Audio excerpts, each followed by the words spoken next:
Saudara, dua warga di Kota Madiun, Jawa Timur dilaporkan positif demam berdarah dengue atau DBD. Agar tidak semakin meluas, Dinas Kesehatan Pengendalian Penduduk dan Keluarga berencana melakukan fogging atau pengasapan. Petugas dari Dinas Kesehatan Pengendalian Penduduk dan Keluarga berencana Kota Madiun, Jawa Timur melakukan fogging atau pengasapan di wilayah Kelurahan Winongo, Kecamatan Mangunharjo.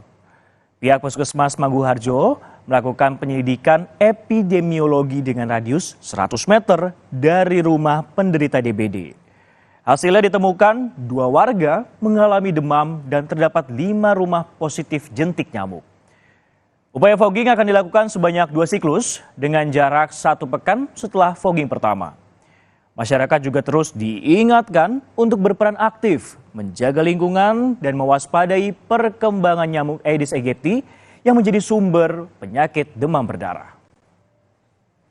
Telah dilakukan penyelidikan epidemiologi, dilihat sekitar ternyata memenuhi kriteria untuk dilakukan fogging. Sehingga pada pagi hari ini kami melakukan fogging atau pengasapan, dan pengasapan ini dilaksanakan sebanyak 2 siklus. Artinya hari ini dan 1 pekan berikutnya untuk memastikan paling tidak vektor penyebaran untuk demam berdarah ini bisa terkendali di Desa Winongo, Kelurahan Winongo ini.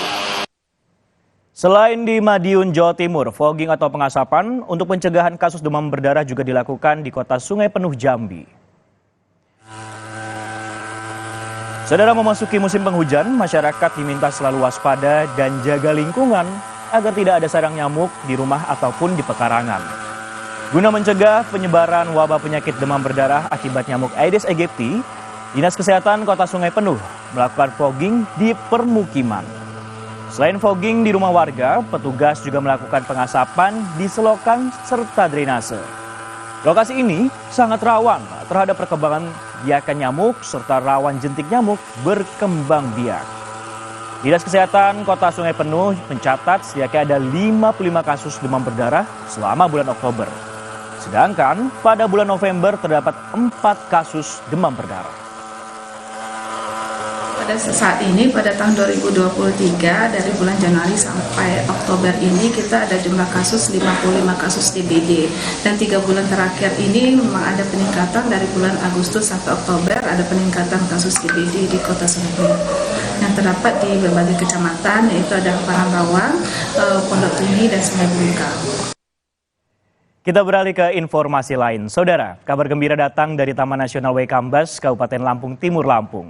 Seekor anak badak Sumatera jantan lahir dari induk bernama Delilah dan Harapan yang berada di Suakarino, Sumatera di Taman Nasional ini.